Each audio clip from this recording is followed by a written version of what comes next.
Take 3. Hopefully it's going to work out this time. I don't know where this is going to go. It hasn't gone well for the first 2 takes, but we'll see what happens this time. Maybe I'll make it better. For the most part, I am very laissez-faire with my life and how I do things, and don't have much of a plan. Show up and see what happens is my whole sports night reference. 2-part battle plan.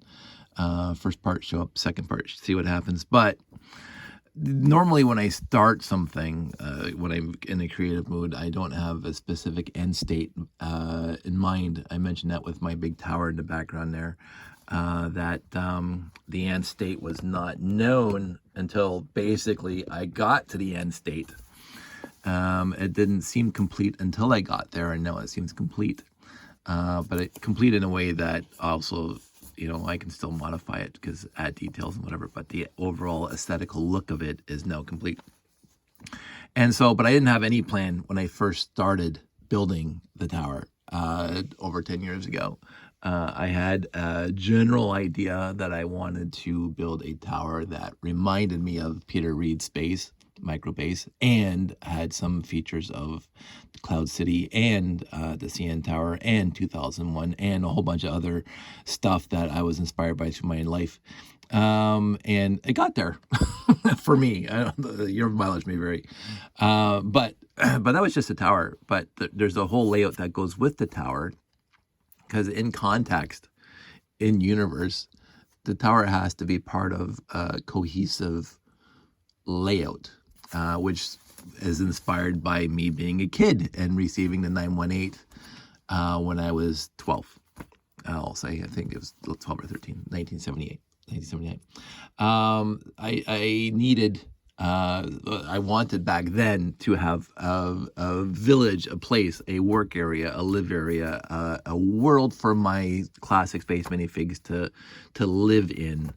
And so being 12 years old, I came up with an idea of what, I was watching Space 1999, I was watching Star Trek, I was watching BSG, I was watching all these shows back then, and I wanted my space guys to have a universe, and so that's always been in the back of my mind. And so I used to have, in my late teens and 20s, even when I lived on my own, I used to have a big table full of my classic space sets put together. And it was not just random. They were doing stuff. And even when we made the movies, Jake, Pete, and I made the movies, you can see that the guys are doing stuff. And we built a, cardboard paper mache moonscape. So they would have a place to live and do stuff and have a job. So, but I also, beyond that, we used to, I mentioned this before, we used to go to train shows, a lot of train shows, and a lot of the train heads, as we call them, would put lots of effort into the details of the layout, the shrubbery, the trees, the roads, the rivers, the bridges, the towns, the villages. And you would always see the little people in their layouts moving, walking, flying a kite, whatever it is, right? And these guys will put effort into that, into the minutiae, into the smallest details possible. When you get inspired by a great layout, you just go look at it. And usually those layouts, the more detailed you make it, the more real, hyper real you make it, the less you're going to bring that to a train show because it's harder to transport and then it'll break easier. So it was always nicer to go to, as I mentioned, there was a place in Aberfoyle that had a big shed. It was a huge shed with a storage for big vehicle sheds that they had purchased on somebody's property, and they had a huge layout in it. Again, I don't know the size of it, but it was basically the back half of the shed. That's not take apartable to take to a show. And so, and I really appreciated that, because then again, you get the lights coming down and the village coming out, the lights coming out in the shed and the lights coming up in the village, and the trains are all lit up, and it's just gorgeous. And so it's a completely different experience than going to a train show where people have the little loops, and everybody has their own little areas, and they all whatever, like collaborations. Most bigger layouts were collaborations of other people's, bringing their little tables together. Also cool, don't get me wrong, and very, very nice to look at. And I love train shows for the lots of different layouts from different people and how they build it and blah, blah, blah. I loved going to train shows when I was younger, and I still love going to train shows. And if they ever start again, I'll go back to going to train shows. So, but my favorite thing was going to Aberfoyle and seeing a permanent structured layout that was massively huge, multi-tiered, multi-loops, blah, blah. But my thing is that, first of all, I can't do that in my house. I cannot have a permanent display in my house. Secondly, I don't want a permanent display in my house. My house is for me living, and Lego is not my life. Lego is for my hobby, and my hobby should be able to be put away and do other things in my house. But I do love doing shows. So the plan is to have a layout, a space layout. This is all going somewhere. Have a space layout that I can bring to shows. And I've been mentioning that numerous times over a whole bunch of videos where I had to come up with a plan to get my layout from storage in my house to a show as easy as possible, and to set it up as quick and easy as possible, but still have the details, the minutiae, the people doing stuff. Because that's what I love about layouts, dioramas, whatever you want to call it. I want it to be looked in, hyper realistic, looked and used. This could be a universe into and of itself. It's a fantasy universe, obviously, like Star Trek and everything else. But it's doing the people look like they're doing something. It's not just random ships and random people thrown on base plates and thrown out there. They look like they're doing something. They look like there's a place to live, a place to eat, a place to sleep, a place to do a job, a place to hang out, and play cards, a place to do all that stuff. So after I started developing, and Jeff and I were doing those ad hoc layouts, basically, we would send each other TD files, track designer files. TDL. I had to think about that. Back and forth for a whole bunch of shows from 2006 to 2009, probably earlier than that, 2004, 2005 to 2009. They were all ad hoc. They're all different. You can see similarities between some of them, but they're all radically different. And then everything's ended up different places and whatever. I didn't mind that. The ad hoc layouts were fun. But when I sat down, and I think it was right after we did that 12.5 by 12.5, the square, where we spent a lot of time on the track draw. I think it's track designer. I honestly can't remember which one, but it's my favorite. I still have it on my old XP laptop, Windows XP laptop. We started refining the layout, so the layout itself was consistent from one show to the next, and we added buildings for specific spots, and have nice details where it looks like it was designed by like a civil engineer. Shall we say, and that worked well. And then we did the 10 by 18 at one of the brick facts, which we just expanded on this idea and just went up 18 feet that way for more buildings. And this is only 5, and then went to 10 or 7.5. I can't remember now, which is fun, right? Because then you have a lot more space to put a lot more stuff. The problem is that it just gets too long to set up and to store and to keep properly and to keep safe, and you're rebuilding, and the more stuff you have, the more you have to rebuild, because no matter what you're doing on Lego, it's going to break between home and a show and even at a show, and the more loops, the more maintenance, and blah blah blah. So I downsized the layout to this, which is 5 by 7.5, 6 base plates by 9 base plates. And so you can see, basically using the original train modules, this is 2.5 feet by 2.5 feet, so 3 base plates by 3 base plates. So I got 3 modules by 2 modules, which is a total of 6 modules. We did a whole bunch of train shows, and even the rest of the guys went over to NMRA a few times from RTL Toronto to combine, have an ad hoc layout or a collaborative layout with the other guys. So we used the train layout standard of 3 base plates by 3 base plates, or 30 inches by 30 inches, or 3 base plates by, for crying out loud. Yeah, 3 base plates, 30 inches. That works, and it worked well. We did a bunch of Altenbergs and the Van Windham Dam and a whole bunch of, and I was part of that, but it was like the Jeremy, Callum, Derek, Jeff show, and that worked out well for a long time until RTL stopped. And by that time I was doing my own stuff anyway. So it's well, all my friends will say Dave really just does his own stuff, whatever he wants, and I'll show up whenever I want. Expect to see me when you see me, kind of thing. And I'm sorry about that, because like I know sometimes it's depended that I'm going to be there, and life happens, and I am laissez-faire, and I do apologize for that. But that's a whole other tangent. So I took the concept of the 3x3 base plate modules, and I used it for my layout as well, and because that's basically what Jeff and I were doing for the longest time anyway, when we were doing it on top of the tables, because usually the folding tables are 2.5 feet wide, which was perfectly for these layouts. They're 2.5 feet wide. No, they're usually 6 feet long or 8 feet long, which doesn't correlate to 5 feet or 7.5 feet or 10 feet, but whatever. When we did the 12.5 by 12.5, we just put 2 tables this way, 2 tables this way, 2 tables this way, and 2 tables that way, and we had a hole in the middle, right? So that's all we did. It worked out well because the whole layout was 12.5 by 12.5, but it had a center cutout because we knew we had to get in there to add stuff on the inside, and it was 2 train modules or 6 base plates to the hole all the way around. So it was a big square. Worked out fantastically well. Very happy with that. It's just, as they say, it took 2 days to set up, and it took, a little quicker to take down, but it was just a long time. And you're not enjoying a show if you're too busy setting up and you're too busy taking down and you're too busy trying to keep it together and things are falling apart and why isn't this working and blah, blah, blah.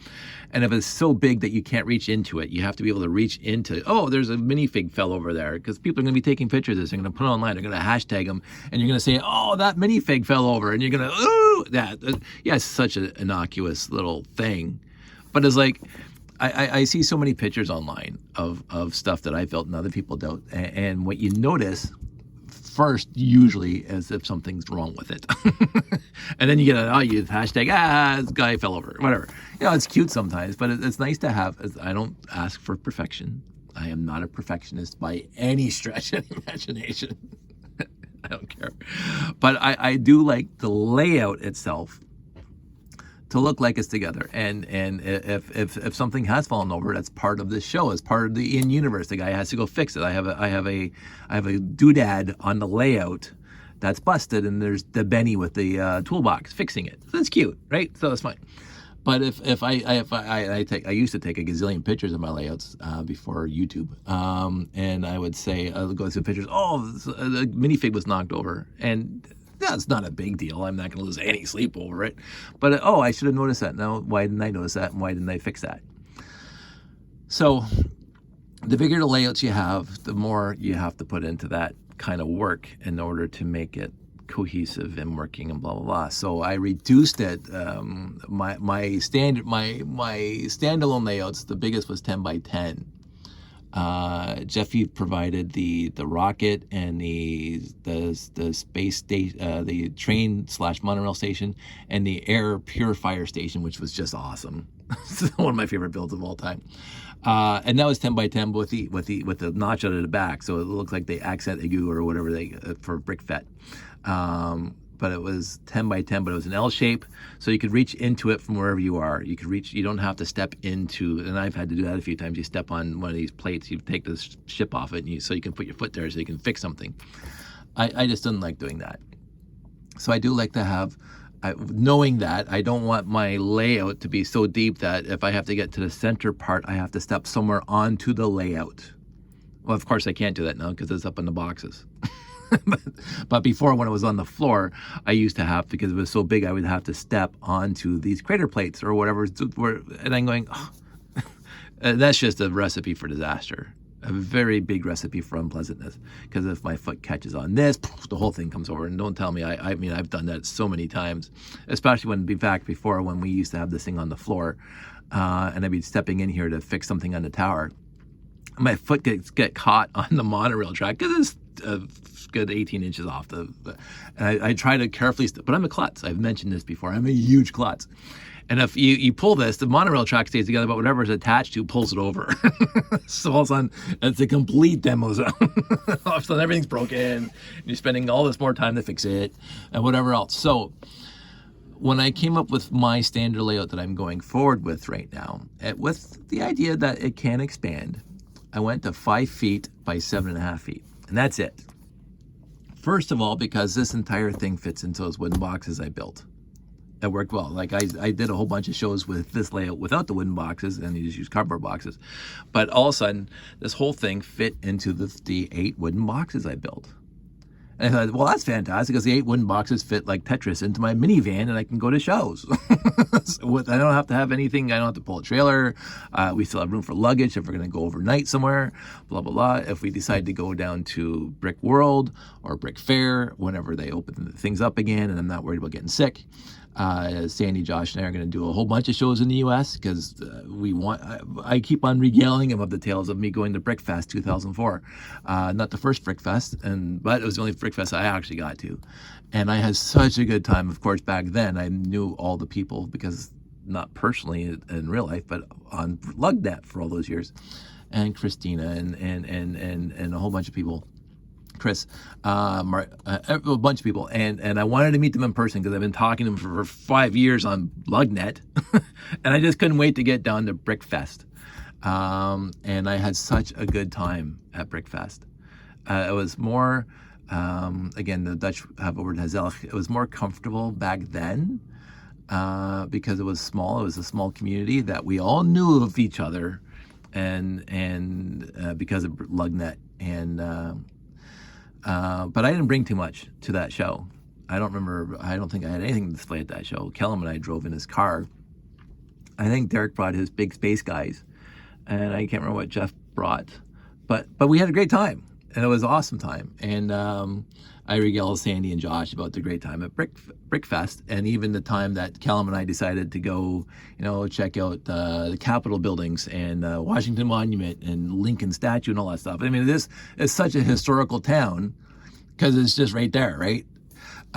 So we just like when Sandy, because Sandy, Josh, and came with me when we went to Brick World, Chicago in 2010.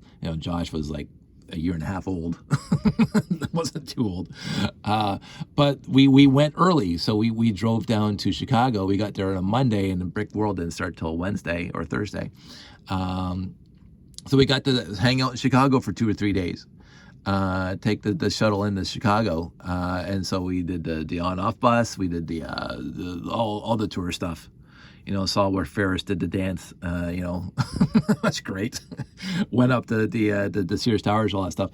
Like, you do touristy things. So Sandy and Josh and I want to go see Washington, D.C. So we are going to go do Brick Fair or whatever brick convention is in D.C. or close to D.C. When the time comes and everything's better than it is now. But I'm bringing this. And so I started off with this thing that you have to have a plan. My plan usually comes after I build it, and then I start planning it, because a plan has to take into account what I've built. And so this was my layout. This is my layout, my permanent layout for a whole bunch of past shows for the last couple of years now. And this is where the big tower goes, and this is where the rocket launch goes with Jeff's rocket, and this is where the habitat is, and this is where my little monorail station goes, right? They all have a space on here, and this is where all the monorail track is. And so I bring this is always in the top of my first box if I open it up. So I don't have it done down rote. I don't have it memorized in my head. But you need a plan. So, and the plan also goes down to, like, this is instead of using the 3x3 modules like the train heads do, or the 3x3 base plates for one module, I found that carrying a 2.5 by 2.5 foot box around was a lot more difficult than carrying a 2.5 or a 30-inch by 20-inch box around. And so I have my boxes now. I have 2 boxes for 8 of these, and so they have 1, 2, 3, 4, 5, 6, 7, 8, 4 in each, and the 9th is in a different box. But I can carry that, and it fits through doors in the house, right? And I'm not banging my hands. It was a lot lighter and forever. So, and these are now also the same width as my square boxes that I use to carry all my buildings in. So it just made it a lot easier. My buildings for my boxes for the buildings are actually just 2 base plates by 2 base plates, so 20 by 20. Whereas my boxes for these base plates are 20 by 30. So I have 4 20 by 20 boxes, and I have 4 20 by 30 boxes, and they work out well. I like this better than back in the day when I used to do the train shows where I'm carrying 30 by 30 around, and that just felt too big, too bulky, too hard to carry. And I'm getting older and I'm just getting lazier. So that's what I did. I broke it up still as 7.5 feet across and 5 feet up. But instead of 6 modules at 30 by 30, I have 9 modules, 20 by 30.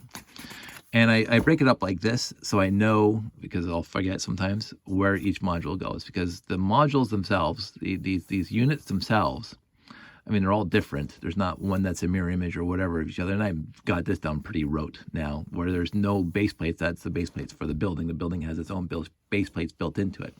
So I've taped these base plates to the plywood that's underneath them. Right, and then that's where the rocket launch goes, and that comes with its own base plates. This is where the habitat goes. That comes with its own base plates. And of course, the tower comes with its own base plates. So I don't have to worry about that. The other thing is that I have a whole bunch of stanchions, supports, whatever you want to call them, holding up stuff, towers that hold up the monorail track, because the monorail track is above the base plates. So I color-coded where all the extra monorail towers go, the supports for the monorail track, and color-coded them because these are the gray ones in here and these are the yellow ones on the side, because these, of course, have to angle in because they can't. There's a track right below them, so you can't have the support over top of the track. So it kind of cantilevers like this over the track, which is fine. And then were the 2 other big huge supports, and then I got 3 other supports here. So basically, it shows you what each loop is. The loop 1, and then loop 2, and then loop 3. They're all various layers from each other. And then I said to reduce the time, and I talked about this extensively before, to reduce the time of setup, the monorail track was the longest point of concern, because the monorail track is what took the longest to set up. There's exactly 150 pieces of monorail in this picture. Curves, half curves, mini straights, and then regular straights. There's 150 pieces. And I said, how can I reduce the time? And I said, well, I should be able to leave groups of pieces together, groups of monorail together. So all my half curves have a half curve one way, half curve the other way, and a little 1x8L straight on it. They're all connected together. I don't have to take those apart because they're all the same. I've designed it so I don't have to worry about that at all. Every single half curve that I have, and I use lots of them, as you can see, they're all exactly the same. They all have that little one at the end, right? And then if you look at my next page, this is how I separate it out. This is the genius, quote unquote genius. Dave trying to be a genius. These are the 50 monorail groups that I use for my layout. So the individuals are the curves, because usually you come to a corner, you have a curve. But those are all my half curves, half, and then eight length. And then these are my half curves here for those. My 3/4 curves for around the stations.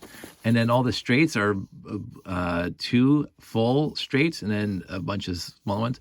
And you really can't go, it shows you where they are in here. So you can put this thing together pretty easily by keeping these pieces together. So instead of putting 150 pieces of monorail together, I only have to put 50 groups of monorail pieces together, which saves twice the time, 2/3 of the time. And it's also easier to set up that way, because when you're trying to span across the supports, it's easier to drop this piece down right on top of the supports than trying to build this and then putting it on top of the supports. It really is worked out easier to build these 50 groups of monorail track. And so what I do to differentiate, because when you take it apart, you don't want to take apart all the pieces again. So on these pieces that are together in storage, I used a 1x4 gray tile And where they join together at the show, where I have to put them together, I use a 1x4 blue tile. So when I say to somebody, just take off the blue tiles, it's going to come apart. Leave the gray tiles on the groups, and then this goes into storage. And then I also have this as an inventory. Again, this is my plan. This is the Bible of my layout.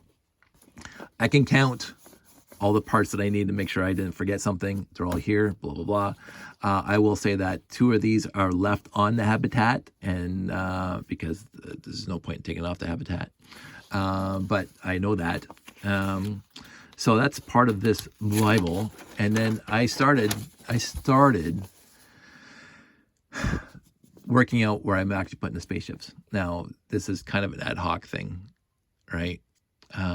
So this is not exactly how it shows up in every show. Jeff's ship goes there. The rocket goes there, obviously. I always have 2 928s here in the end because I think that looks so cool, having the 2 928s sitting there. I wish, this is the one point about having a bigger layout, because I would love to have 4 928s just laid out in a row. It's like those scenes, even in like the A-Team or some aircraft carrier, when you got all the F-14s parked on the edge there, and you got the person view, and you see all the noses sticking out, and they're all identical, and you're all sitting across, and I think, that's the best thing ever. I do it with 2. That's it. So if I get to be a bigger layout, then I'll probably do that again. But that's nothing much. And this was this sheet can be ripped out, but basically I was trying to have Sandy and Josh, out of all the groups of pieces, put these together before they bring them to me to put on the layout. So this is you don't have to bring these pieces to the layout. Just bring the group of groups to get to the layout, which would make my life easier. I just found that this to be overbearing, or not overbearing, just over much. I just grab the pieces and I just start building on the layout. I found that to be the easiest. So this is also work in progress, because I've of course labeled the modules 1, 2, 3, 4, 5, 6, 7, 8, 9, which I did not do. And I do some work on these things, and I start thinking about what I want to do in the future, blah, blah, blah. So just looking at this, the old layout that I really like, that Jeff and I were doing together, this is 5 feet across and 7.5 feet long. Before it was 10 feet long, so it would come to here, right? But all of this track was the same, right where it is, and that tire was right where it is. And of course, it would also go up here another 10 feet. So this would be 10 feet and come back. And so the tower was not in the center of the layout, but in this little accent aigu, or whatever accent that is. The tower was here, and I had my little crater base over here at the top, over here, and over here was Jeff's air station. It worked out to be better. So if I get comfortable with this, and if we get a trailer, because there's no way I'm going to be able to fit it now, because I say the 8 boxes fit into the van perfectly with room to put some luggage, but not much more. So if we go to a 10 foot across, I'd have to get at least 2 more boxes for the buildings and the base plates, and they'd have to go somewhere. So I'd have to start carrying a trailer, but I would start adding back in Jeff's buildings, the air station, and all that stuff. That is a future state. But it's not going to happen right now. Yes, because first of all, I'm not doing shows. That's the thing. Until this whole thing gets under control, we're not doing shows. We're doing driveway shows. I do want to get out to Montreal, Le Bal Provence, hang out with my good friend Dave Sensire, and do his show. Be more of a collaborative layout. I don't know, because I am getting used to my boxes and my layout being up on boxes. But if we're doing if we're doing a collab, then my layout's going to go on the floor, which means that I'm going to have to, and I'm going to have this ready.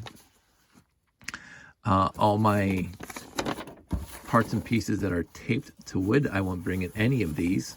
I just bring base plates and put them together at the show. So I would have this in a separate box, and I have to bring the track separately too, because the track runs are actually on the base plates that are in storage right now.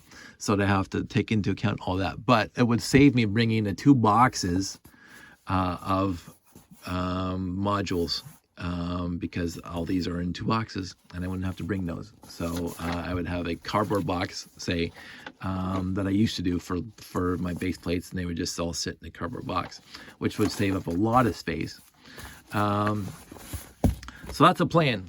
And I do like plans. And again, I'm not rigid. I'm not, we have to follow the plan to the letter. But in order for the monorails to work out properly, you actually have to follow this plan. But where the spaceships go, I don't really care. For me, I put the 928 there because I think it looks nicest, and the 924 has to go here because that's what the trailer is at, pulling in and out of it. But the rest of it, where all the other landing pads, put whatever you want on them. And I even had some people at shows bring their own ships to the show and say, can I display that here? Absolutely. Knock yourself out, put it there. I'll put mine back in the box. And so you can display yours on a landing pad for the show, and you can even show all your friends, hey, look, my ship's in this layout. Now, the ship has to be classic space. It can't be like Space Police 3 so, or Unitron or RoboForce, because this is a classic space layout. That said, I don't really care. Have your picture taken with this thing. And I love the fact that you wanted to do that. Do I wish there was more monorail on here? Yes, I do. The problem with the more monorail you add, the more supports and stuff that you have to put in there to hold it up. Because again, none of the monorails on the base plates, because the base plates is for walking and ships and vehicles and blah, blah, blah. And as soon as you put a monorail on the base plate level, you have to work around it. You really do. I found that out when Jeff and I used to do those shows all the time. But of course, we used to have, 7.5 by 18 feet, or not. I think 7.5 by 12 was our biggest on those tables, and then 12.5 by 12.5. So there's always places elsewhere to put vehicles. But this one, since it's only 5 by 7.5, there's not a lot of room on the base plate level. Because again, my other criteria, and again, it's not written in stone, but it's something I do like to adhere to, is I don't want to pack the layout. I've seen some shows and some layouts, and I'm not faulting them. I still love them, but you can't see a base plate because they're so packed with a bunch of ships and a bunch of vehicles and a bunch of everything going on. They're so packed that there's no space to enjoy space. It looks like somebody just threw up a whole bunch of stuff on there. Right? I like room to move, again, because if you look at any kind of airport or any kind of whatever, there's a whole bunch of space, and I think that adds to the aesthetic of it. And so I will not purposely have this thing packed with vehicles and ships and people and stuff on the base plate level, because I think then it looks too bleh. Although too few also looks, then it's a ghost town, right? You don't want that either. So you have to find a fine balance. You have to find a fine balance between too much and too little. And right now, I think, when just looking at that, I think I got it okay. Sometimes I wish I could put more on, but then I start thinking, it's just too busy now. It looks busy for the sake of being busy. And so that's one criteria, is to not overpack the layout. The other criteria that I've kind of been hit and miss on is to have one of each of the original classic space sets, not going to 1987 or 1986, but the original 2 years, the 3 numbered sets. I'll say that's the easiest way of putting it. The 3 numbered sets. I think there's like a dozen of them. I got the big ones, obviously, 928, 924, 918. I got a couple of the other guys, but that's a 4-number set. I have the radar, the lab, the mobile lab, but I also think the mobile labs is a 4-number. I have to look, 6801. But the small rocket launcher. So the idea is to have one of each of the original 886, 885, all those guys. But I haven't been 100% on that. And so, because I do like the 4 digits, I do like the 6890, I like the 6880, I like the all-terrain vehicle. And so I do substitute 4-digit sets, 4-numbered sets for 3-numbered sets a lot in my layout. But again, I don't usually have a lot of vehicles past 1982 or 83 in the layout. So, it is what it is. That's not a written in stone one. And again, people absolutely bring their vehicles and they dump on the layout for the show. Absolutely, knock yourself out. If we're doing a show and you want to bring something to display, as long as it's in scale and not like taking up the entire layout, hey, hey, absolutely going to support that idea. Even if you want to just do a temporary and take a picture of it, hey, sure.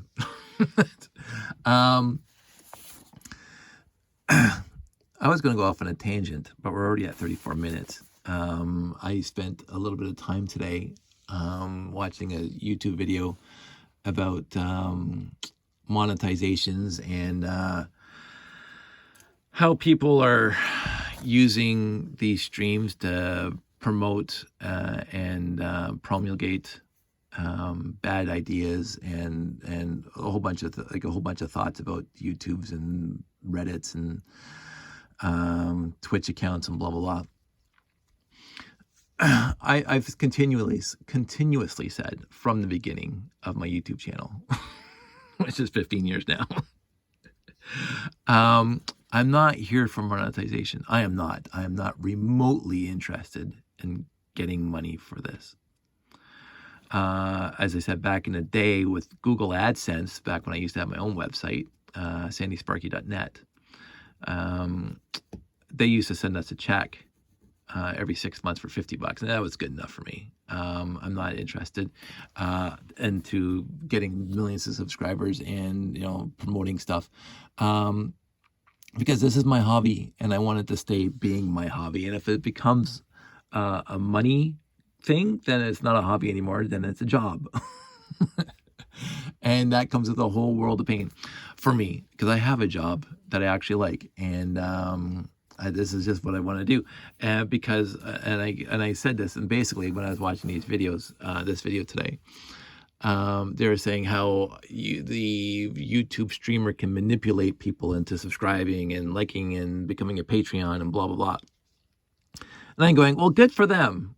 Honestly, if that's the direction they want to take their YouTube channel or their Twitch channel, whatever it is, into that direction where they focus on gaining subscribers, that's what they want to do.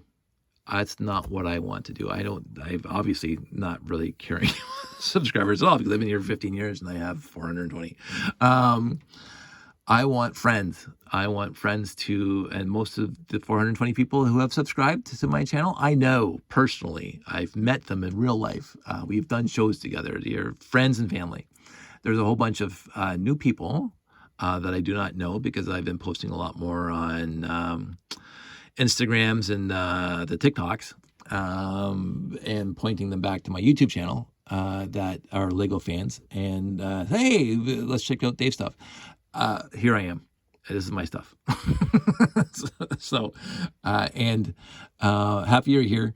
I do requests if I feel like doing requests. If you want me to talk about something, I'll talk about something. I don't try to manipulate people into coming here maliciously. This is who I am. I'm pretty much WYSIWYG. Back in the early 2000s, the whole WYSIWYG thing. What you see is what you get. This is who I am. I'm not going to be any different tomorrow than I am today.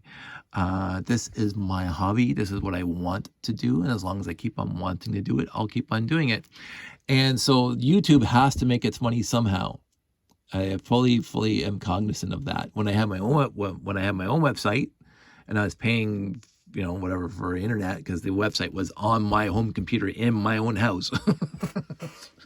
Because that's where the fun was. I was running my Apache version of HTML, a web service, and just having a great time with that. It didn't matter to me. But as soon as YouTube showed up and I was able to offshore all my videos off my computer onto YouTube, so I don't have to waste a hard drive space, and kept on getting more hard drive space, it just became easier just to, hey, go look at YouTube, right? So if YouTube disappeared tomorrow, I'd be sad, because again, 15 years of, if you go through my YouTube channel here, you'll see a billion videos of basically nothing. It's just me having fun with my life and my family and my hobbies and camping and stuff like that. Lots of Lego, lots of scuba diving. So if if YouTube disappeared tomorrow, I'd have to find another platform, and I might have to spool up my website again, because again, I'm not interested in paying money for this, but YouTube has to get their money somehow, so they monetize they get money from your clicks. They really do. You don't have to click anything. I'm not asking you to click anything. Do not click anything, because that's what the guy was talking about today. Because I'm not an authority on anything. I just know what I like, and I keep on doing what I like. And if you want to come along with me for sharing what maybe we like this together, that's perfectly acceptable to me. If you like something else, then you have a nice life. Right? So as I keep on using the analogy, I am walking this way. I am walking in this direction that way. And over my life, before even the internets, I've walked my dad always told me I was marching to my own drummer my entire life, even when I was a little 4-year-old kid. Oh, so this is the other thing. They also say manipulation is telling everybody your personal story. I'm not manipulating you. I'm just telling you what it is. Because again, I don't want you to like and subscribe if you don't want to. So there's no manipulation here. This is from friend to friend, and most of you are my friends, so it doesn't matter. If there was 1.5 million of you out there, I'd have a little thing different to say, but there isn't 1.5 million of you. There's 400 of you, and you are my friends. So even when I was a kid, I marched to my own drum. I did what I wanted. It wasn't hurting anybody else, and I had fun, and people encouraged me to. My mom was very artistic, and she encouraged my artistic nature, such as it is. Not nearly as close as, not nearly as good as hers was, but we were encouraged to pursue our artistic endeavors. We were pursued to make long-lasting relationships with people. We were pursued to be good to people. Even sometimes if they don't deserve it. So I am walking in this, and this is the way I was brought up. I am walking in this way. I already have my moral foundation, and my moral foundation is pretty much, I'm not saying absolute, because there's nothing absolute in the universe, but my moral foundation is pretty much solid until somebody convinces me otherwise that it shouldn't be as solid as it is. And my moral values are be nice to one another. And do what you want to do with your life, as long as you're not. It's very personally. I'm a personal libertarian, not a social libertarian, not a political libertarian. I'm very much a socialist when it comes to my politics, but personally, my personal life, I'm very libertarian. And this comes from me living my life the way I want to, and me admiring and appreciating others who are living their lives the way they want to. And even when I was in college back in the 80s, yes, I was a heavy-going church person, but I had gay friends in the 80s, which was unheard of basically back in the 80s. It was not nearly as bad as it was in the 60s and 70s being gay, but I had gay friends, right, in college. And I didn't care at all that, because I wasn't part of a church back then that was all preachy against gay people. So maybe that was it. And the fact that they're not bothering me. They're not, nothing to do with my lifestyle. My lifestyle is I like women. But they're my friends. And why would I not be their friends just because they like men? As long as they're not making passes at me. Why do I care? What's it to me? So I'm very libertarian when it comes to my personal choices and your personal choices. As long as you're swinging your arm and you're not hitting me in the nose, I don't care what you do. If you take your personal ideas, vices or positives, and it starts negatively impacting other people, that's when I'm going to take a stand. Because you can do whatever you want with your life. And again, I'm really a staunch advocate of legalizing drugs, because it's a medical issue, not a criminal issue. But that's just my little thing. We're fighting both sides of this war, but anyway, I'm not going to go off about that one right now. But you live your life the way you want to. I'm going to live my life the way I want to. I'm not negatively impacting anybody. As a matter of fact, overall, I think I've been a help and a blessing to me, and not to pat my own back, because I'm very, very self-deprecating. But overall, my entire life, I like to think I've done more good than bad. And other people have told me that. So I can't sit here and say, oh, look how great I am. No, I'm not that person either. But overall, I've helped people. Overall, I've been there for people. Overall, I've made huge mistakes, sure. But in the end, I think when it comes down to the book of my life, there's more wins than loses, more wins than losses. That's all that matters to me. And the fact that I've really, really enjoyed my life. And I'm still going to enjoy my life because, again, I'm not going on about anything because my life's fine. It's not like I'm telling you this because there's something else going on. No. My life's same as it was yesterday and the same as it was last year. But I am saying this because I am walking in this direction. I am going that way, whichever way that is. Right now it's pointing at Lego, but I'm going that way. And I'm very comfortable walking this way. And I've been comfortable walking this way even when I thought I was alone in the world, because pre-internet, from me, my parents stopping buying me Lego at 13 years old, which is when most parents stop buying their kids Lego, till I found the internet in 1997, or the Lego internet in 1997, 1998. So that's a whole 25 something years between then and now, or 1997, a long time. I thought I was the only adult on the planet who was playing with Lego. No, seriously, there was nobody else in my entire world that was passionate, appreciative, and thought Lego hobby was something that adults wanted to do. So until the internet showed up, I was walking by myself in this direction, and I still walked in this direction, no matter the hurdles. And not that there was a lot of hurdles, because my friends were supportive of whatever I did. So, again, they're like me, very, very libertarian, and they're very, very supportive. Scuba diving and building submarines and working with wood and building houses, and Dave's playing with Lego again. And hey, Dave, you need some help, whatever. They were supportive. They weren't Lego fans. They were fans of me, and they were supportive, and they were encouraging, and blah, blah. So it was not like, Dave, you should give up the Lego. Why are you still playing with Lego at 25, 30, 35? You give it up. No, none of them did that. When I moved to my apartment back in my mid-20s, they moved the Lego and they helped me set it all up in my room. When I lived before my buddies in the house, we had the Lego in the house. I mentioned this story. They played Lego with me on Sundays, but it was my hobby, and they never made fun of me. Like, of course, we really make fun of each other because that's what friends do. But it was not made fun of in a malicious, mean way, because we all have our own hobbies. We all have our own interests. We have our interests together, and we have our interests apart. And Lego was my interest apart from everybody else. And it was perfectly acceptable to them, and it was perfectly acceptable to me. So I was walking in this direction far before the internet, far before YouTube, far before my channel here. And sometimes people come with me on this walk. They walk beside me, and they say, "Hey, Dave, this is fun." And I say, "Yeah, I think it is." And we talk. "Oh, look at the space station. Oh, that's great." Blah blah blah. And they, "Oh, I found something else that's interests me more." And they go off on this tangent from the walk with me. But I'm still walking in this way. So if you want to come along with me in this way, I don't need you to like and subscribe. I don't need you to do anything. You can keep on watching my videos if you want. And basically that video was talking about how people want to get monetized, and people want to get millions of subscribers, and people have this necessity to make this a money-making endeavor. I make my money elsewhere. That keeps the lights on in the house, keeps the roof over my head, keeps the gas in the car, keeps food on the table, and allows me to buy Lego. Right? So I don't need the money. I personally don't need the money.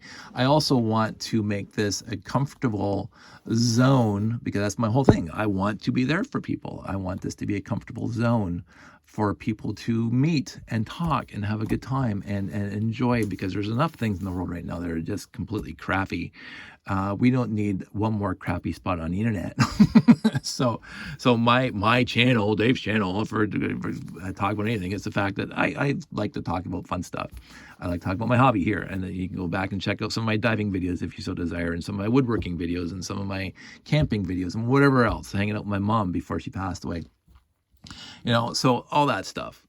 I like this to be not happy, fluffy time, because that's separate from who I am, but just a nice, comfortable place. Hey, put your feet up and just, hey, I'm going to talk. Well, go off on tangents for 30 minutes. But that video was really, really illuminating to me, that especially when he started talking about how people, in order to get subscribers, talk about their personal lives. And I'm going, wow, I've been talking about my personal life and showing my personal life on my YouTube channel, because it's like my dad's old slideshows. I mentioned that before. It's like my dad's old slideshows. but she did custom tailor to whatever event he was at that he was invited to. Like he had tons of diving slides, and we do lots of shows for other scuba divers because that's the interest of that show. And this is the sweepstakes, and this is the Forest City, and this is the Arabia shipwreck, and blah blah blah, and this is whatever. So and then camping trips and canoe trips. We used to go on tons of canoe trips back in the day, and he would have a slideshow about canoe trips, and especially if he was teaching how to canoe. My dad even taught as an instructor how to canoe and all that stuff. So he had lots of slides about that. And so people who were there wanted to see those shows. And but it's not like you probably remember this. All of us remember this when you're sitting in school and you get this special guest speaker of whatever they're going to come in and talk about. I was pretty much interested across, and you can talk about the grass growing and I'd be mildly interested if there's something informative there. But a lot of my cohorts in the classroom, we have to sit through a slideshow, or we have to sit through a symposium or whatever that they're not remotely interested in. To this day, I was mortified, and this word has to come back into use. I was mortified. I loved classical music since I was a kid. My dad loved classical music, and I loved listening to his classical music. We got an invite to Hamilton Place, which is the big hall in my friend Ian would call it brutalesque. What's it called? Architecture. Brutal architecture is like 70s concrete, flying buttresses, blah blah. But it is a theater hall that was made for acoustical whatever. That's all designed for that way. You can look it up, Hamilton Place. I think they still call it that. I can't remember. It's still there. But I was in grade 6 or 7. And it wasn't every class that got to go, but there was some 50-piece symphonic orchestra that was practicing during the day. And from Winona to the Hamilton Place, it's a bit of a trip. So we all got in the school bus, kids from each class. And there was a whole bunch of other schools there, because Hamilton Place is a pretty big place. And I'm sitting there and I'm just absolutely adoring this, because it wasn't like a symphonic orchestra where you see it at 7 o'clock at night, you pay $30 for, and you see a symphonic orchestra, but everything has to be perfect. These people were practicing for the orchestra, or practicing to be whatever show they're having that night. So the conductor would stop and they would fix the solo, whatever. A violinist would be working on something, and they, let's try this, let's try that. It was like watching it was fun. It was a really good time. And then you got to see the behind the scenes. This is how this happens, and this is what this works. And the conductor would stop and explain things to us and the audience. And I was just enthralled. I was absolutely enthralled the entire 2 or 3 hours we were there. But numerous times the conductor had to stop and turn around and tell us in the audience to stop throwing things down into the orchestral pit. And I'm going, what, I don't swear, but these are people's lives down there. These are people's violins that they paid $50. And this is back in I was just a grade 6. Forget the fact that you could damage their instruments. It's because the conductor was saying somebody was throwing pens and rocks and whatever they had. I'm going, I'm mortified because I wanted to be there to experience this. And some people obviously didn't give a rat's patootie about it. But throwing stuff, there's triple balcony in the Hamilton Place, right? And if you throw something that's like falling down hundreds of feet, it's going to pick up some speed. You can poke somebody's eye out. You could do some severe damage to somebody. So if you don't want to be there, then don't be there. I know that you got suckered into it because your teacher says, we're going to go watch this symphonic orchestra, get ready for practicing or whatever.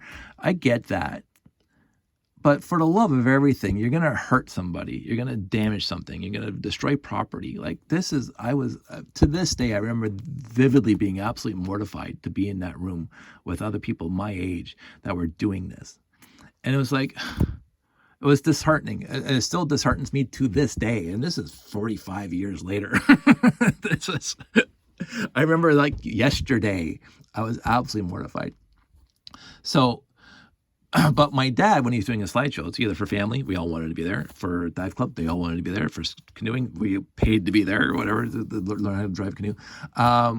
So it was always nice to grow up in a household where my dad had the ability to do all this for all these different organizations that wanted him to be there to show off his slides. And he sometimes it'd be music accompanying, usually Vangelis from Chariots of Fire. Or it'd be a discussion. Oh, because he would say, "Oh, this is the Arabia. It's 110 feet of water. It's at these locations, these whatever locations, and this is the bowsprit and blah blah blah." And he would like regale the other scuba divers of his tale of being the second scuba divers ever in the history of the world to be on that wreck, blah blah blah, and how beautiful it is, and the anchor lines and blah blah. Oh, and this is the forest city. It sank in 18 whatever. It hit the ground and blah blah blah. And like and my dad's a really far better than I. It's far better than me, an eloquent spokesperson when he's talking about something he's passionate about. And I remember just again sitting there because some of the stuff I wasn't remotely interested in. Right, family stuff is family stuff, but but I would always be there wherever my dad did a slideshow, and I somehow would always be there. And my dad would just enthrall the people, and it was good to be in a room where people wanted to be enthralled by his topic, because they wanted to be there. And so I want you to want to be here. But if you don't want to be here, then don't be here on my channel. There's I think they said in this video today, there's something like 80 hours of stuff uploaded to YouTube every minute. So there's just no way of ever watching everything on YouTube in a lifetime, because after a day you've wasted a year. There's been stuff over a day uploaded that would take a year to watch. So there's stupid numbers here on YouTube. And so, but knowing the context of that, there's just so much, almost infinite amount of content here on YouTube by itself. Forget the other stuff, right? That if you want to do something else, it's going to be out there. It's going to be out there. And I'm not here to manipulate the back end stuff that says, direct people to my way if they're interested in X, Y, and Z. I don't put hardly any hashtags in my YouTube videos. And I know there's algorithms and all that other stuff. That's what the whole purpose of this chat was about. The guy was going on about today, the algorithms that, YouTube uses and other places use. I'm not remotely interested. If I don't get one more subscriber the rest of my life, I'm still going to be putting out these videos, just like my dad put out those slideshows for people who wanted to see them. I have my close-knit group of friends, and even if they all disappear tomorrow, I am walking in this direction, and I'm going to keep on walking in this direction. So I'm not doing this